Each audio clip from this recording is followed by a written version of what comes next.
আসসালামু আলাইকুম প্রিয় দর্শক, আমি ডাক্তার মোহাম্মদ রায়হানুদ্দিন। কথা বলবো দ্রুত বীর্যপাত সমস্যা সমাধানের ফিডব্যাক নিয়ে।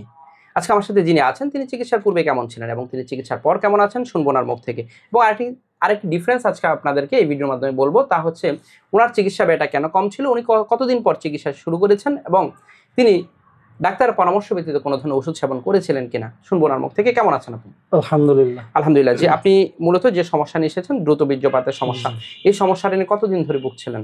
1 মাস। মাত্র 1 মাস। অর্থাৎ মাত্র 1 মাস পরেই তিনি চিকিৎসা নেওয়ার জন্য চলে এসেছিলেন, ডাক্তারের পরামর্শ নেওয়ার জন্য এসেছেন।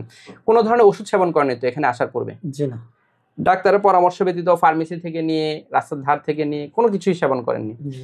এই যে তিনি 1 মাসের মধ্যেই কিন্তু চিকিৎসা নিতে এসেছেন, কিন্তু আপনি আসছেন 5 বছর, 6 বছর, 7 বছর পর, এবং আপনি বিভিন্ন ধরনের ওষুধ সেবন করে আসছেন, আর তিনি কোনো ধরনের ওষুধ সেবন ছাড়া তিনি এসেছেন।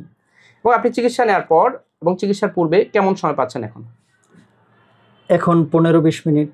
যেটা পূর্বে কেমন সময় পেতেন? 1 মিনিট। 1 মিনিট থেকে যেটা 1 মিনিটও পেতেন না, জি, সেটা এখন 15-20 মিনিট সময় পাচ্ছেন। তাতে আপনার স্ত্রী সন্তুষ্ট তো? জি জি আলহামদুলিল্লাহ। এবং আপনার চিকিৎসা ব্যয়টা সামর্থ্যের মধ্যে ছিল? জি জি। এবং আপনি যে ক্যাগেল এক্সারসাইজ, খাবার মেনটেন করার কথা, সেগুলো আপনি করে যাচ্ছেন কিনা? নিয়মিত, খুব নিয়মিত করে যাচ্ছেন।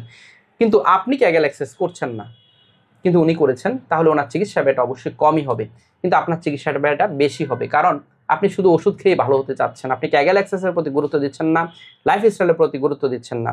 আপনার কোনো বাজে অভ্যাস নেই তো, ধূমপান কোনো কিছুই নেই, কিন্তু আপনার বাজে অভ্যাস রয়েছে, তাহলে আপনার চিকিৎসা ব্যয় বেশি হবে, ওনারটা কম হবে। এবং আপনার স্ত্রীর সাথে সম্পর্কটা কেমন? আলহামদুলিল্লাহ, অনেক ভালো। অনেক ভালো এবং সুসম্পর্ক রয়েছে, উনি পজিটিভলি সাপোর্ট করে যাচ্ছেন তো? জি জি। কিন্তু আপনার স্ত্রী আপনাকে পজিটিভ সাপোর্ট করছে না, কারণ আপনার স্ত্রীর সাথে আপনার ঝগড়াঝাটি লেগেই থাকে। প্রিয় দর্শক, এই কারণেই আপনার চিকিৎসা ব্যয়টা বেশি আর হুজুরের চিকিৎসা ব্যয়টা অনেক কম হয়েছে। যারা এই ধরনের সমস্যাগুলো নিয়ে ভুগে থাকেন, সঠিক চিকিৎসার মাধ্যমে ভালো ফলাফল পাওয়া সম্ভব। আমার দুটো মাত্র সিরিয়াল নাম্বার, এর বাইরে কোনো নাম্বার নেই। নাম্বারগুলো হচ্ছে 01647386185, আরেকটি নাম্বার হচ্ছে 01727375664। এবং আপনার যে চিকিৎসা ব্যয়টা হয়েছে সেটা কেমন সামর্থ্যের মধ্যে? আপনার সামর্থ্যের মধ্যে ছিল? একদম সামর্থ্যের ভিতরে। একদমই সামর্থ্যের মধ্যে ছিল। আলহামদুলিল্লাহ। প্রিয় দর্শক, তাহলে লাইফস্টাইল মেনটেন করাও কিন্তু গুরুত্বপূর্ণ। শুধুমাত্র ওষুধ সেবন করে যদি আপনি ভালো হতে চান, তা কখনোই সম্ভব নয়। যারা আমার নিয়মিত ভিডিওগুলো দেখে থাকেন, আপনাদের প্রতি কৃতজ্ঞতা জানিয়ে শেষ করছি। আসসালামু আলাইকুম।